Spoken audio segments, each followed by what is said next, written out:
It started with the smell sour, heavy, seeping through the walls. The landlord thought it was just trash left too long in the bin. But when the tenant moved out, what waited inside that apartment was beyond anyone's imagination. Broken furniture, walls smeared with filth, floors destroyed like a battlefield. It wasn't just negligence. It was sabotage. And the tenant thought she'd gotten away with it. Keys dropped off, no forwarding address, just silence. But what she didn't count on was the paper trail, the cameras, and a landlord who refused to be her victim. The question wasn't whether she'd pay. The question was how much. For years, Martin had lived a quiet, steady life. He wasn't rich, not even close, but he had worked hard, saved diligently, and poured every extra dollar into a small rental property he considered his safety net. A modest 2-bedroom apartment tucked into a peaceful neighborhood.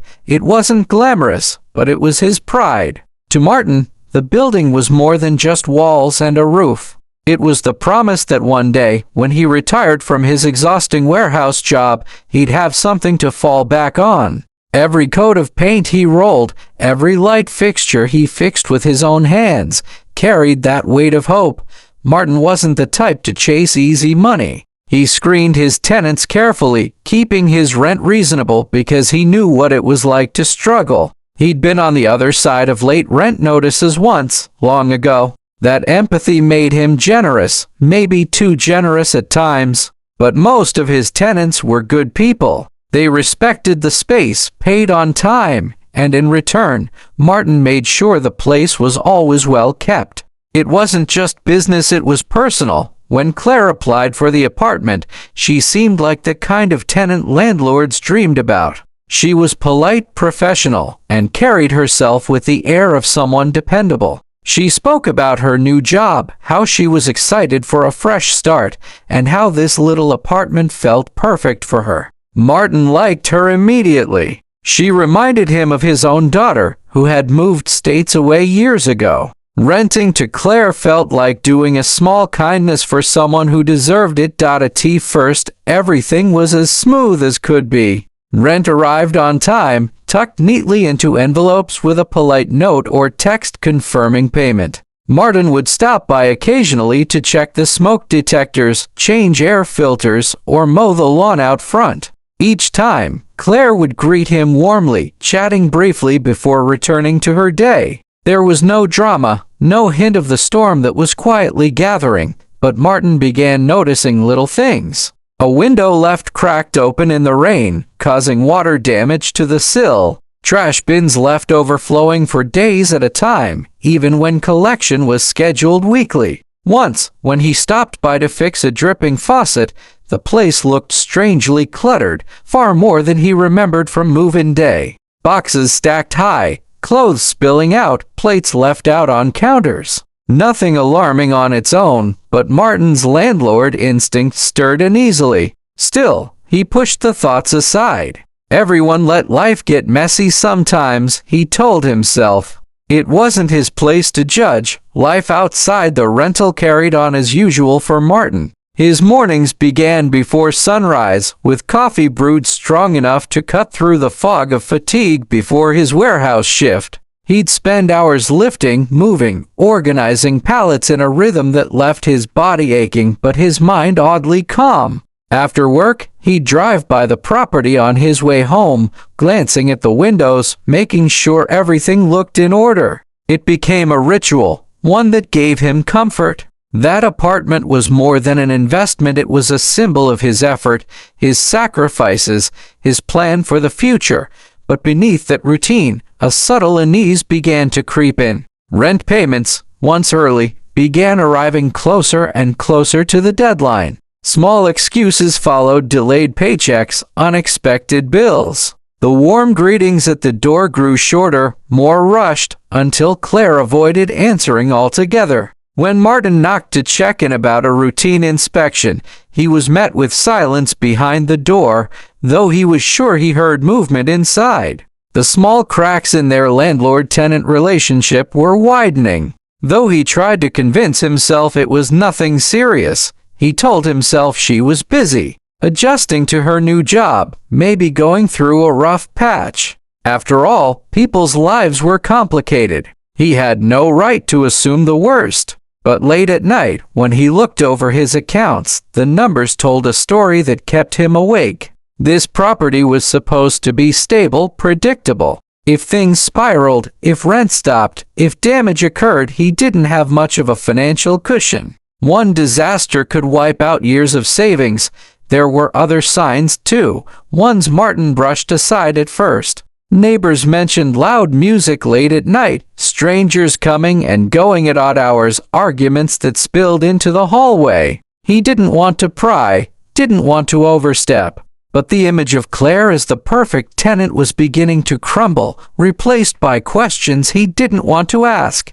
Who were these people staying over? Why did she seem to vanish for days, only to return with even more clutter spilling out of her car? Why did the once tidy apartment feel like a door sealed against him, hiding something he wasn't meant to see? Still, Martin clung to optimism. He reminded himself of all the good tenants he'd had, of the years when the apartment practically managed itself. He convinced himself that this was just a phase, that things would balance out. Hope made him patient. But patience, in this case, was only giving the problem room to grow.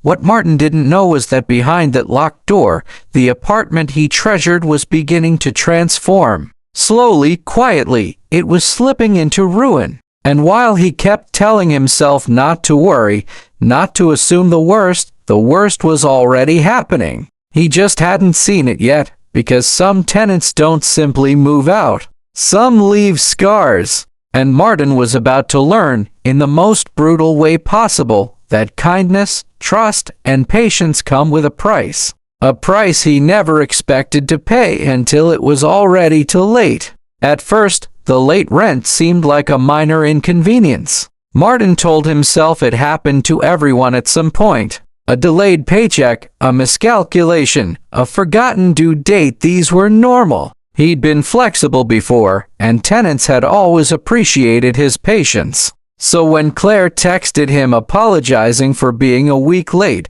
promising it wouldn't happen again, he believed her, but the following month, it happened again. This time, she didn't text until Martin reached out first. Her message was curt, defensive, as if his simple inquiry was some kind of insult. "I'll pay when I can," she wrote. That phrase stuck with him.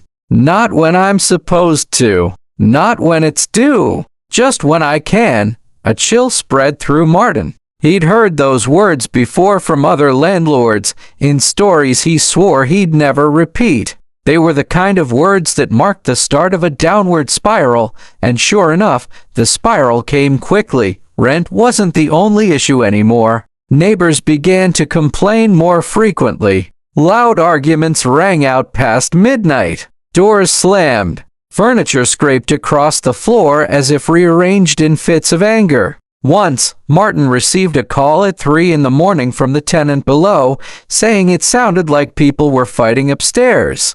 By the time Martin arrived, the apartment was quiet, sealed behind its locked door. He confronted Claire later, trying to stay calm, but her response was sharp and dismissive. "It's none of your business what I do in my apartment," she snapped before closing the door in his face. For Martin, it was a jarring shift. The warm, polite tenant he thought he knew was gone. In her place was someone hostile, secretive, and unpredictable. The property itself began to show signs of neglect. Trash piled high outside the back door, bags split open and leaking across the ground. The smell was foul, attracting FLIs and stray animals. Inside the hallways, scuff marks appeared on the walls, and cigarette smoke drifted from under Claire's door. Despite the lease's strict no-smoking clause, every time Martin stopped by, he felt a surge of dread. His once pristine apartment was slipping away, and he was powerless to stop it.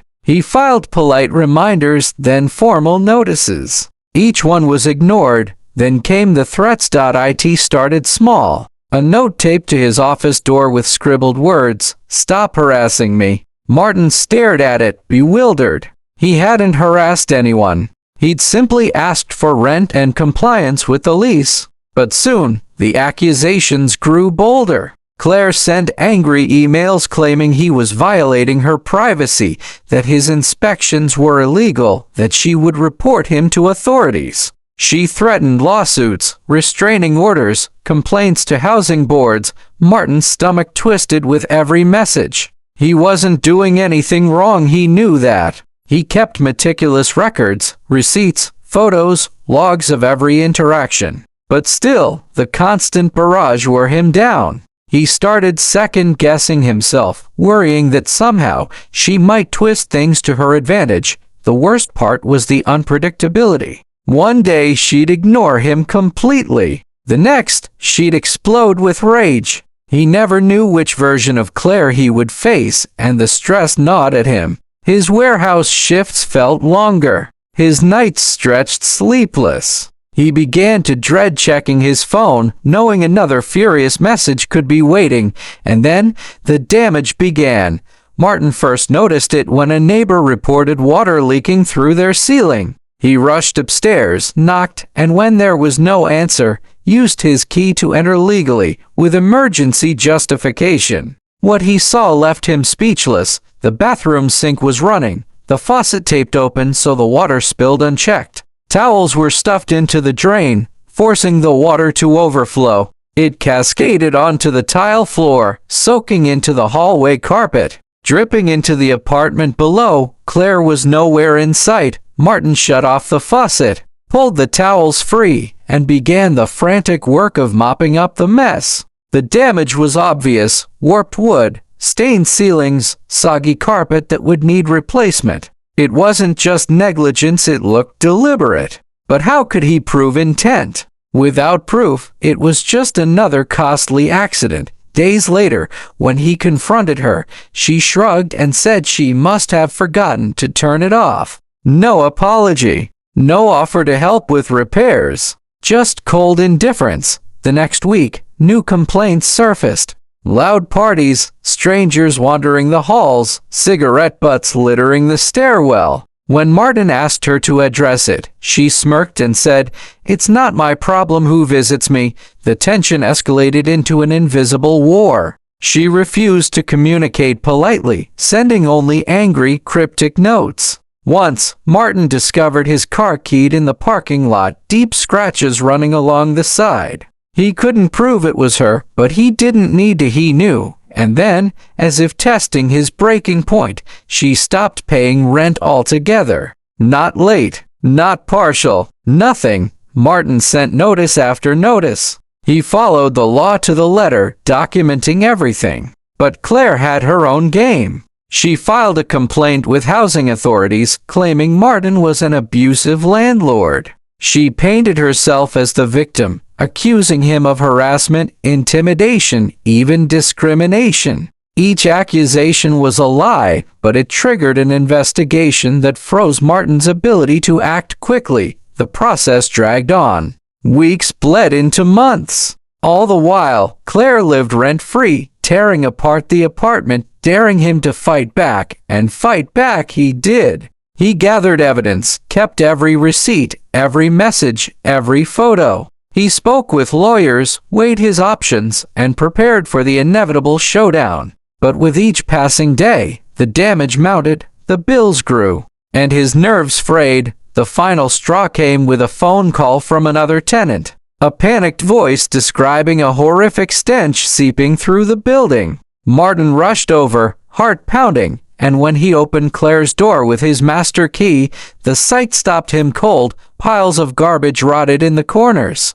Food crusted over dishes stacked high in the sink. The carpet was blackened with stains, walls gouged and marked. Furniture lay smashed, shards scattered like wreckage from a storm. And in the center of it all, a cage with a dead animal inside, left forgotten and reeking. The air was so thick with decay Martin staggered back, choking. This wasn't negligence. This wasn't just mess. This was destruction, deliberate, hostile, unapologetic, and the worst part, Claire was gone. She had vanished, leaving behind a nightmare that would cost thousands to repair. Keys left in the mailbox, apartment abandoned, damage everywhere. It was as if she had walked away scot-free, but Martin knew better, because while Claire thought she had escaped, she had left a trail. And Martin, patient and meticulous, had every piece of evidence lined up like dominoes, ready to fall. The battle was far from over. The war was only beginning. Martin thought the worst was over the night he opened the apartment and found the wreckage. But what he didn't realize was that Claire wasn't done, not yet. Within a week of her disappearing, he received a letter in the mail. It wasn't an apology or an attempt to settle. It was a lawsuit. Claire was suing him. The accusations poured across the page like poison: harassment, illegal entry, discrimination, retaliation. She claimed he had made her living situation uninhabitable and that her departure was forced by his misconduct. Reading the letter, Martin felt his chest tighten. It was surreal. She had trashed his property, lived rent-free, and now she was painting herself as the victim. But Martin wasn't powerless. He had every message she'd ever sent, every notice properly documented, every inspection logged. He had neighbors willing to testify about the noise, the fights, the parties, and the damage. And most importantly, he had photographs, clear, undeniable images of the destruction left behind. The date was set for court. When the day came, Martin dressed in his best suit. His hands shook as he straightened his tie, but his resolve was iron. This was no longer about just the money, it was about truth. About standing up to someone who thought they could bully and manipulate without consequence. The courtroom was stark and cold, the air heavy with quiet tension. Claire arrived fashionably late, sweeping in with an air of smug confidence. She wore dark sunglasses, as though shielding herself from scrutiny, and carried a stack of papers she waved dramatically for anyone who would look. To anyone watching, she might have seemed composed, even in control. But Martin knew better. He had seen the chaos she left behind. The proceedings began with Claire's side. She launched into her performance with practiced ease, her voice quivering at just the right moments, her tone rising in outrage as she recited her accusations. She painted Martin as a cruel landlord, a stalker who invaded her privacy, a man who preyed on her vulnerabilities. Some in the room shifted uncomfortably. Her words were strong, her delivery compelling. She knew how to manipulate a crowd, how to twist sympathy in her favor. But then, it was Martin's turn. His lawyer guided him gently, asking clear, simple questions. Martin answered calmly, his voice steady despite the storm inside him. He explained his records, his inspections, his careful compliance with every law. And then the photographs appeared on the screen. Gasps echoed through the courtroom. The images spoke louder than any words. Carpets blackened with filth. Walls gouged and cracked. Garbage stacked waist high. Animal remains left behind. The stench wasn't there, but the horror of it was undeniable. No amount of theatrics could spin that kind of evidence. Claire's mask began to slip. She interrupted, shouted objections, claimed the photos were fabricated. But each protest only made her look more desperate. The judge silenced her outbursts, reminding her that evidence was evidence. Neighbors took the stand, one after another, describing sleepless nights, vandalism, and the steady decline of the once quiet building. Their stories aligned perfectly with Martin's records. Every piece of the puzzle locked into place, forming a picture too clear to ignore. And then, the final blow, Martin's lawyer revealed video footage security cameras from the building's common areas. The screen flickered to life, showing grainy but unmistakable images of Claire dragging trash bags into the hall, leaving them to rot. Footage of her slamming doors, screaming in the stairwell, stumbling drunkenly late at night. It wasn't polished, but it was damning. The courtroom was silent, the tension thick enough to choke. Claire sat frozen, her hands gripping the table. The smug confidence was gone, replaced by a flicker of panic. She stammered excuses, claiming the footage was taken out of context, that she was under stress, that Martin had driven her to behave that way.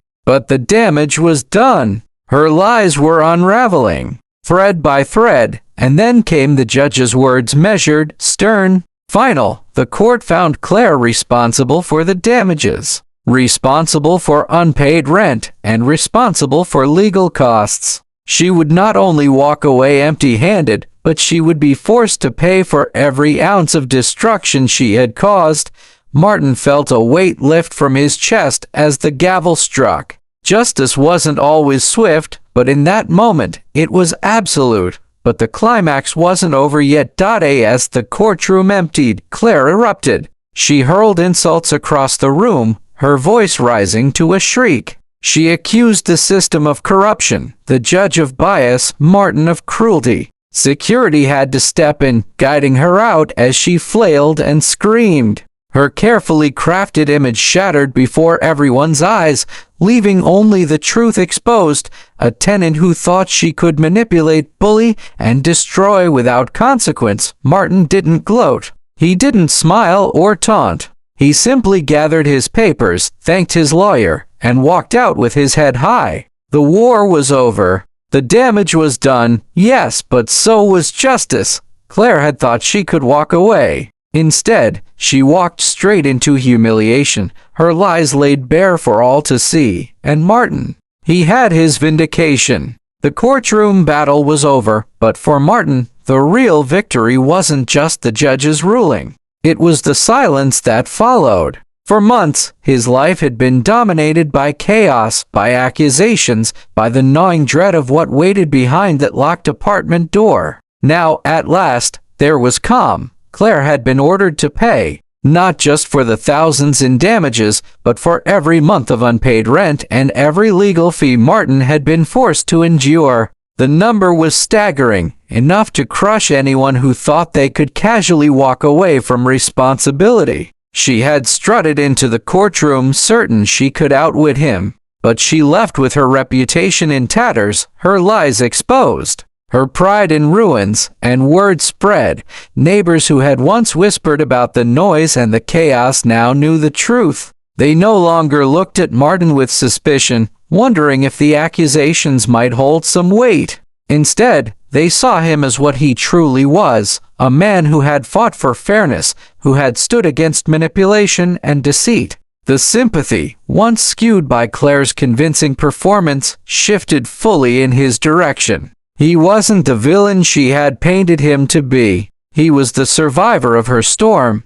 The apartment, though, told its own story. Repairing the damage wasn't quick or easy. Contractors pulled up rotted carpet, scraped away filth caked into the walls, and replaced fixtures shattered beyond recognition. Every hammer strike, every sweep of fresh paint, felt like reclaiming something stolen. But it also carried weight. Martin couldn't walk into that space without remembering the stench, the ruin, the deliberate cruelty. The scars went deeper than drywall and flooring. Still, day by day, the apartment transformed. Light returned to the rooms. The air cleared. And eventually, it looked once again like the place Martin had once been proud of, a place worth renting, worth preserving. He even raised the standards, tightening his lease, adding new clauses, installing updated cameras in the common areas. He would never again be caught off guard by someone like Claire. As for Claire, her downfall was far from over.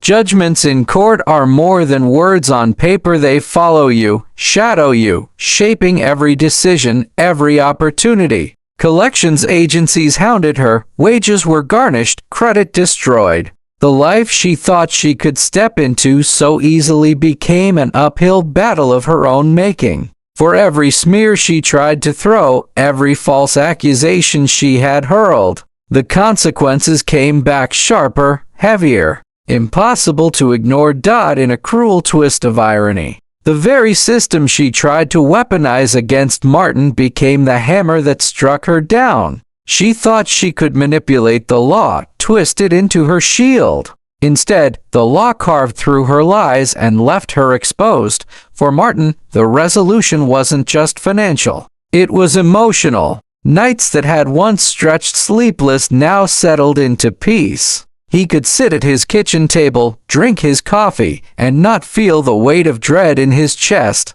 He could return from long shifts at the warehouse and know his property was safe, his future intact, but more than anything, he carried a lesson. Trust is powerful, but blind trust is dangerous. Generosity without caution can invite exploitation. And sometimes the people who seem the most polished on the surface hide the darkest intentions beneath. The injustice he had endured burned. But the revenge, the poetic justice of seeing his tormentor undone by her own arrogance, was worth every painful step.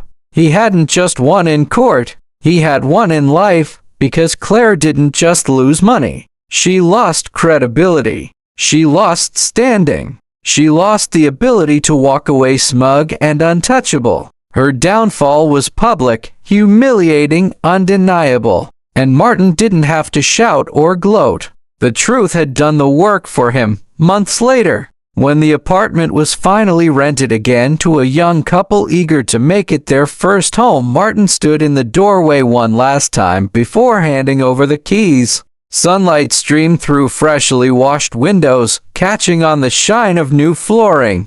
The air smelled clean, fresh, alive again. He thought about everything that had happened, about the fear, the anger, the exhaustion. And he realized something important. He had endured. Claire had tried to break him, to drain him of money, energy, hope. She had nearly succeeded. But in the end, she was the one who shattered, not him. Justice doesn't always come quickly. It doesn't always come easily. But when it comes, it cuts clean. And for anyone watching his story, Martin wanted this lesson to remain. If you've ever been mistreated, manipulated, or pushed to the brink by someone who thought they could get away with it, remember this. Lies unravel. Arrogance collapses. And those who play games with people's lives eventually pay the price. Maybe not today. Maybe not tomorrow. But eventually, Martin had lived through the nightmare of a tenant who trashed his apartment and thought she could simply walk away.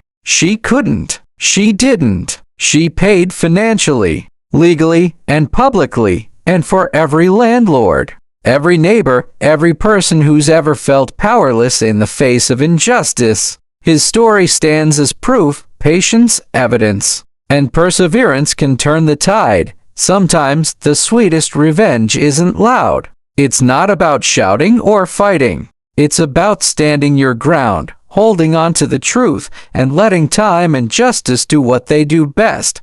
Martin closed the door gently that day, handed over the keys to his new tenants, and walked away lighter. Not just because the apartment was whole again, but because he was. Claire's shadow no longer lingered. Her story was over, but his was just beginning again, this time, stronger, wiser, and unshakably free.